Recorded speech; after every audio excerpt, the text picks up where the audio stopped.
So common cold is the viral disease explained in NCERT. Please remember one more thing. HIV AIDS is also viral disease or syndrome, but that is covered separately later in the chapter. So we will be because we are following NCERT sequence, so we will be learning about AIDS, cancer and allergy later on. So viral diseases, first one is common cold. The causal organism is rhinovirus, and remember there are hundreds of types, more than hundreds of types of rhinovirus. So that's why common cold, human body does not have any immunity possible for it. It only fights and then recover. So transmission, there is no memory possible because there are many types of rhinovirus. The transmission involves droplets from cough and sneeze. So if an infected person coughs close to you, sneezes close to you, droplets which are airborne may reach your respiratory pathway and will infect your respiratory pathway. Please remember the difference between pneumonia. Pneumonia is caused by bacteria and common cold is caused by virus. In pneumonia, it is the lungs which are infected, but in the case of the common cold, it is the nose and the nasal passage which is infected. Lungs are not infected in common cold. Please remember these two main differences. So transmission done. Now incubation is from 3 to 7 days for the viral infection of common cold to show symptoms. It infects the nose and the nasal passage, and symptoms include nasal congestion, sore throat, nasal secretion, cough as well as headache.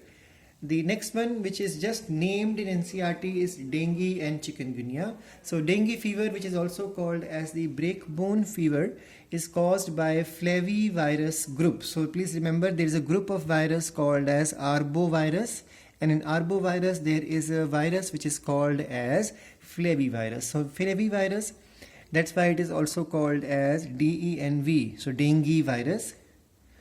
It is transmitted, one more thing, these viruses carry single strand RNA as their genetic material. So you can learn this example as it's an example of single stranded RNA virus. Transmission, now it is transmitted through female tiger mosquitoes, and tiger mosquitoes scientific name is Aedes, given in NCERT. Full name is Aedes aegypti. So this mosquito, female mosquitoes, they transfer the infection from one person to the other person.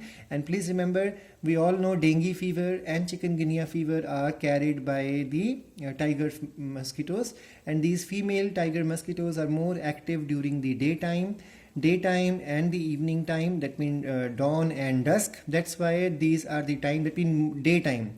We all know mosquitoes are basically active at the night time, and those are malaria mosquitoes, carrying mosquitoes, but the tiger mosquitoes are more active during the daytime, you can say morning and the evening. So that is a time that they are active to bite human being. Incubation for this disease is 3 to 8 days of incubation period. It infects. Now the infection areas depend upon what type of dengue fever we have. There are two types of dengue fever.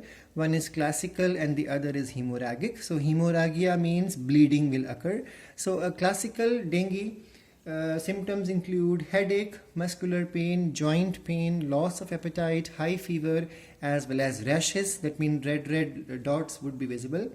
And in the hemorrhagic type of dengue fever, bleeding from nose, mouth, gum, even bleeding along with stool, bleeding along with urine will start, and there will be stomach pain, vomiting, breathing problem, excessive thirst, and then very weak pulse will be there, and platelet number will come down. So these are the two different types of symptoms of two different types of dengue fever, classical and hemorrhagic.